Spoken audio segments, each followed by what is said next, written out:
seriously, and the test of it is, what can you be kicked out for? You can embezzle funds, you can be a drunk, you could be anything. But the moment you make a sexual mistake, out you go. That's what scandal. So, what do you mean by being immoral? What comes to your mind when you say somebody's immoral? Does it mean that he cheats and forges checks? It sure doesn't. What do you mean by living in sin? Does that mean that you're conducting a butchery? No, it means sex. I remember when we were in school, we had every year a certain clergyman came to visit us. And he had beetling eyebrows and was a very fierce kind of personality. And he always talked on the subject of drink, gambling, and immorality. And he rolled it round his tongue just like that. So, immorality, it meant sex. And but you see the duplicity of this? By making sex the naughtiest thing imaginable, it's made it terribly interesting. So this poses to anybody who becomes aware of this poses to everybody who's gone through psychoanalysis or anything like that, the question that St. Paul raises in the Epistle to the Romans. St. Paul explains that were it not for the law, he would never have known what sin was. Except the law had said, thou shalt not covet, I had not known lust. And so he says, it is only, therefore, because we came to know of sin, that there can be deliverance from sin. The fact that we discovered that we were really incapable of being virtuous is the one really important thing for being in the process of being saved. Now, in that case, then, you will notice that human history has done a very strange thing. Until 100 years ago, the course of human life remained at a certain even level, which it had maintained for thousands of years. Life in England or France in 1700 was not remarkably different from life in Rome BC 50, or in Alexandria at the same period, where they had evolved extremely high cultures. And so far as peasant life is concerned, outside the great cities, it had remained substantially the same for thousands and thousands of years. But suddenly, with the Industrial Revolution, the whole human race goes like this. The population suddenly starts expanding at an unprecedented pace, and power is blowing out of us in all directions.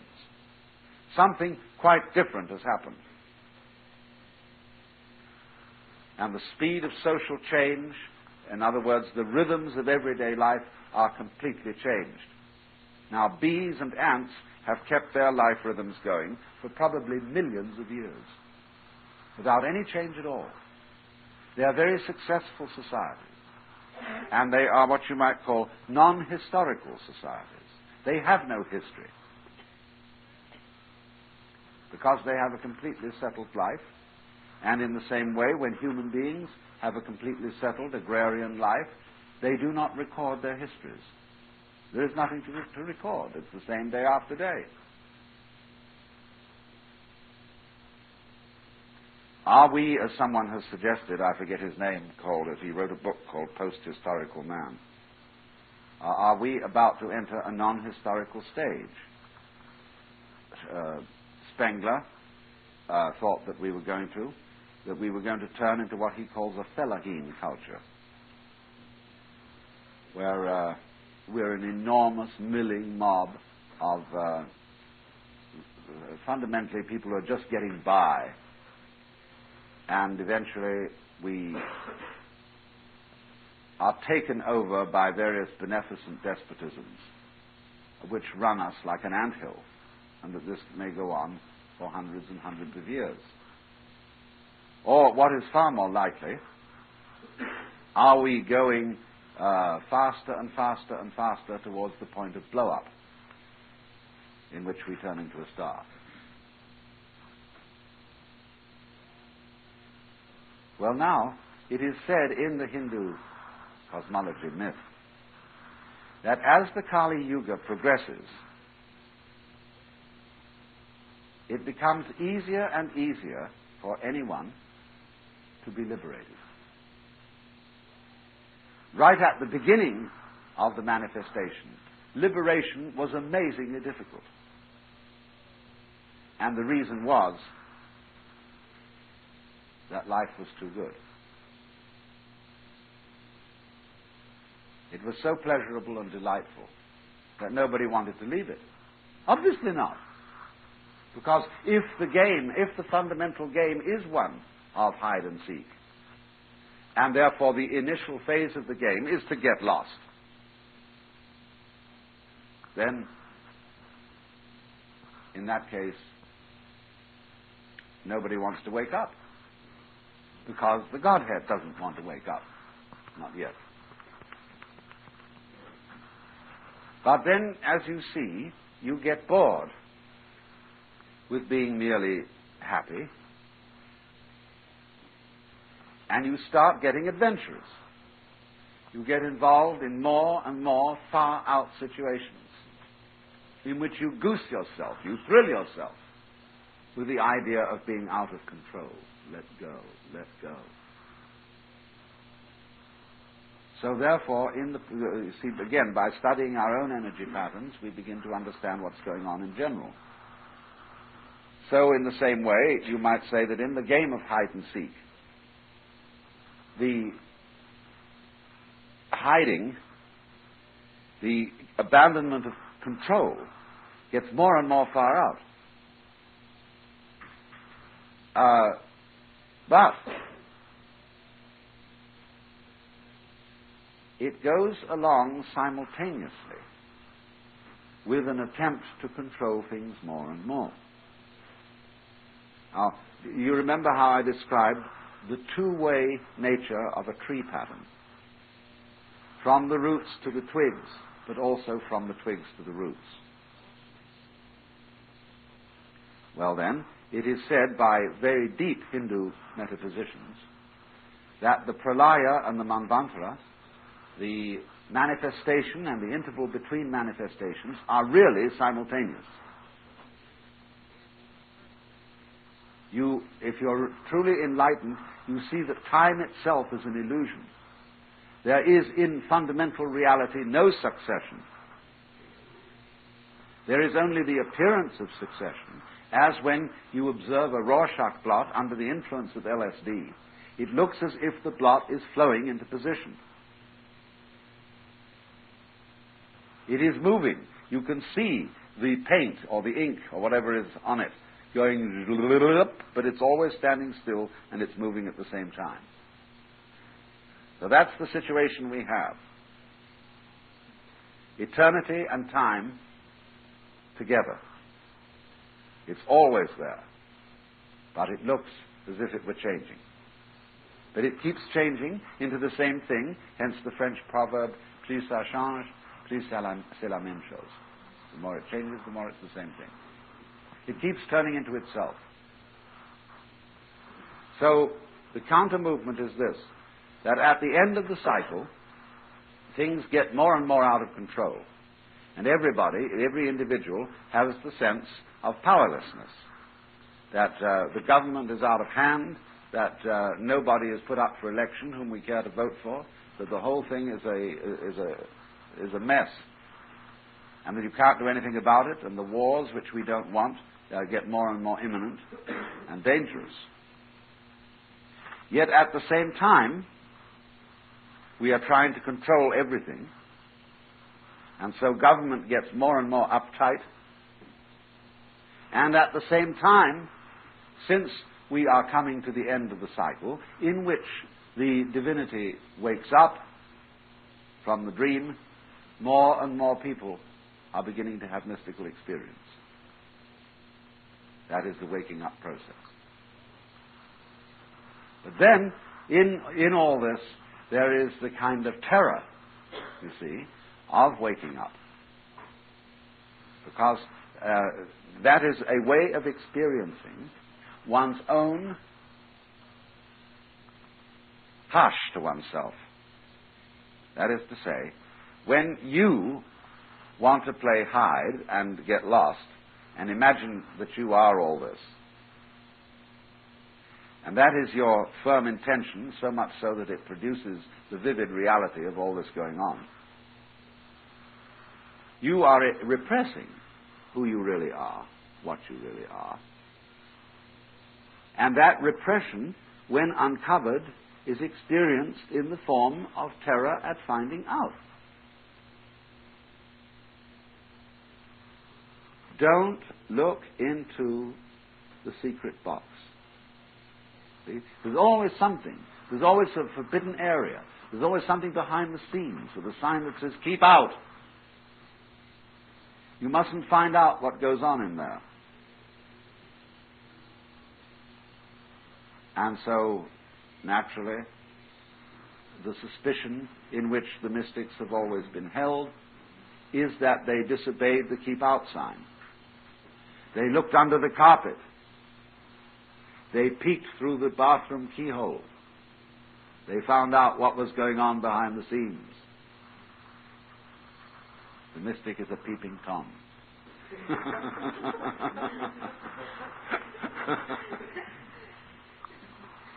Yes, obviously from the point of view of the management, because the management keeps the show going. The show must go on. You must be responsible. The mail must be delivered. People must be fed. Babies must be looked after. Of course. The show must go on. And therefore any suggestion that this is completely unnecessary will be regarded as utterly subversive. And of course it is subversive. Because it turns the carpet upside down, that's all. So then you get this really frightening picture that as we move ineluctably towards the final colossal explosion, we all begin waking up and we begin to see in our visionary experience the great white light. Well, what do you suppose that is? Why, that's the star you're going to turn into.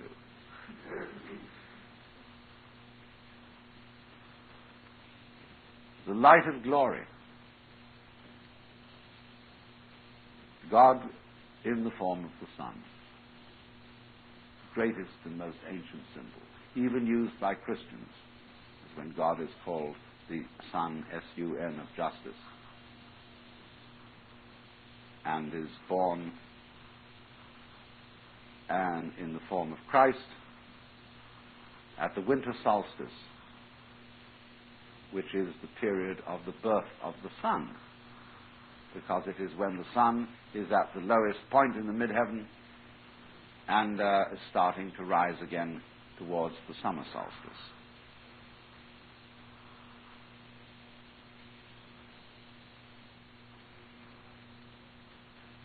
Now just let's suppose, I've been telling you a fairy tale, a science fiction sort of thing.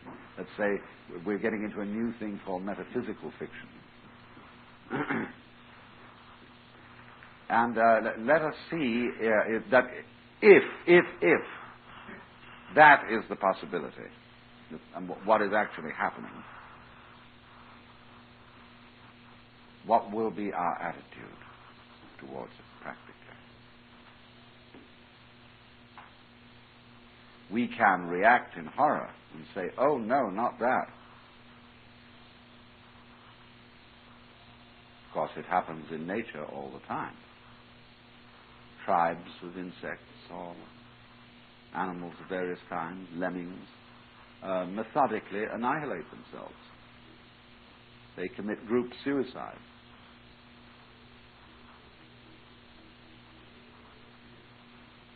So we can object to it very strongly. But the curious thing is that the harder we object to it, the faster it happens. All warmongers are pacifists. And therefore they call their War Department the Department of Defense. They're always fighting for peace. And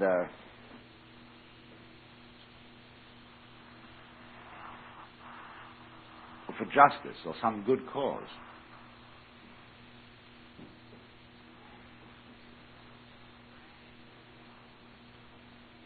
So it is highly possible then that if we accept that this is the state of affairs,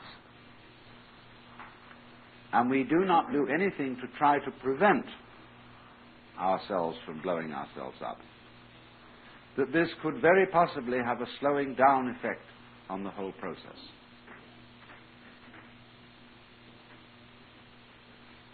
What happens, you see, is that the system does blow itself up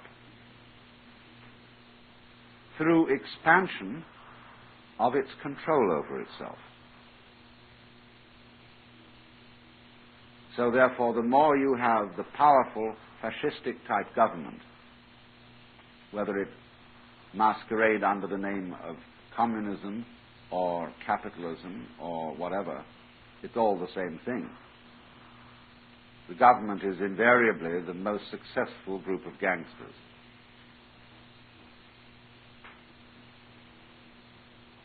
So when it gets very, very tough and strong, you can see then that the world is getting uptight. And as any system whatsoever gets uptight, it begins to vibrate too fast. It's the same principle as the thermostat. If you get the thermostat uptight, that simply means that you have put your on switch point and your off switch point too close to each other. When you wanted to control the temperature of the room and keep it exactly at 70 degrees, so that you put the off switch at 71, the off switch at 69 and the on switch at 71. No, sorry, the other way around. It goes off at 71 and on at 69. Then you see what happens is it's too close. The mechanism confuses the go with the stop signals. And so it starts going on and off, on and off, on and off, and it shakes itself to pieces. That is a mechanical analogy of anxiety. And to be uptight, you see, is to be anxious. And so the colossal paranoia and anxiety that spreads through the world today on all sides, engendering vast secret services, espionage systems, espionages on espionages, and police looking after policemen, and all that kind of thing, is what is going to blow it all up. Because it's all being done in the name of security. You know, the security officer. There is no security. There never was. And everything that is done to ensure it is a source of trouble. Like insurance. Read Ambrose Bierce, The Devil's Dictionary, the section on insurance.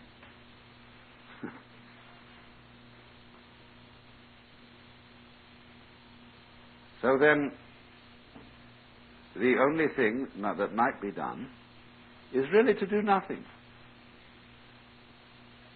To start relaxing. Saying, well, if rape is inevitable, enjoy it.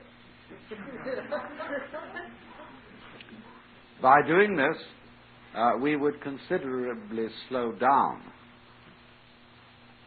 our own demise. In other words, one says to the people who want power, you want power? Take it. You bore yourself. You tie yourself up in knots trying to arrange everything.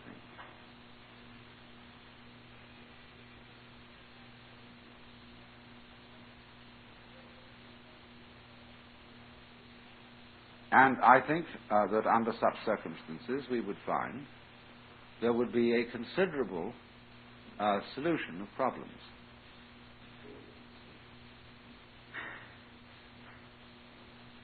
You know, it's like the riots. If the police weren't there, they wouldn't have happened.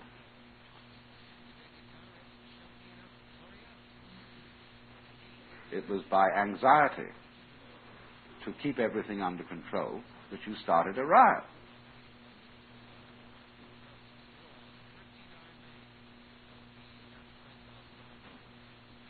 Now, I'm not saying that I know the details of how to work this out, but I am saying that if that is the direction in which things go, you cannot oppose it. There's no point in opposing it. You could, by understanding that you have to go with it, you could tack against it and slow it up. But we do know that life is always a process which tends towards death. It tends to run down. Things fall apart. They wear out. Even though the biological organism is different from the geological. The geological simply disintegrates slowly. The biological tends to work against entropy. But it still always comes apart in the end.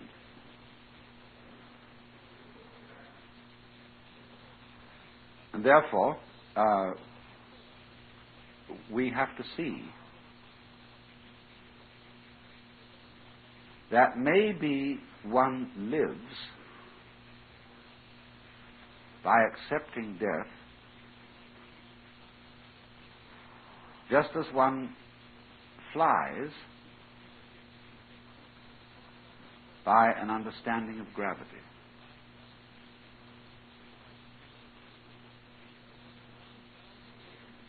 Using judo, there may be a way of using judo against gravity to throw ourselves up into the air.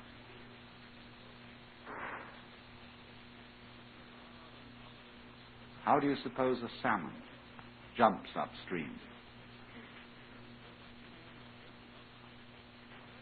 It isn't just a matter of muscle.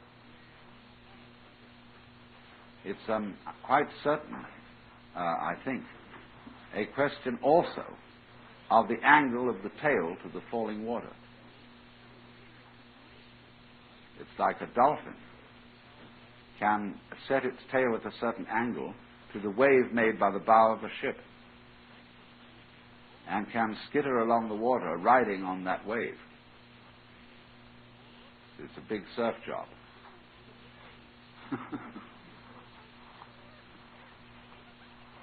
So then, if for any reason whatsoever or in any design whatsoever, life is a system that is always deteriorating.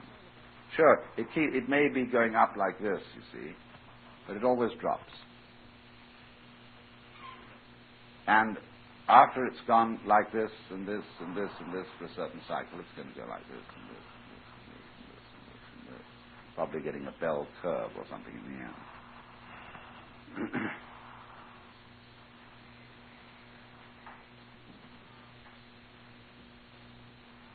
So, the moral of all this is really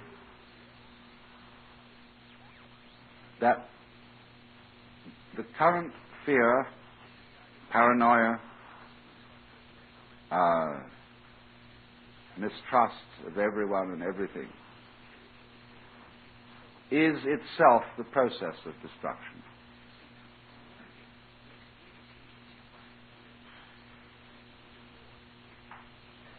If you can get it into your heads that, well, it just doesn't matter. Survival is not the important thing, because you're not going to survive.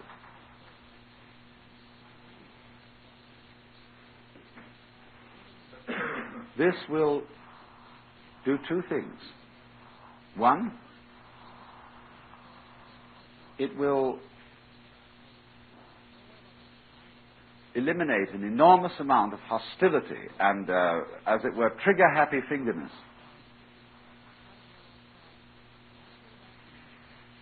Two, it will liberate an enormous amount of our energy from defensive, security, military projects to things that are more economically useful, like the provision of food.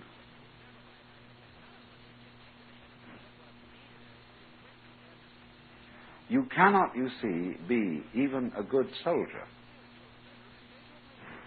until you have reached a certain stage of development where it makes no difference whether you live or die.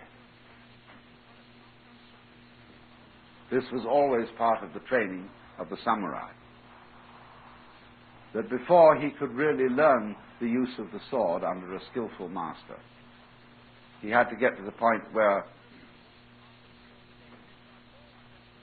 he wasn't constantly anxious to defend himself,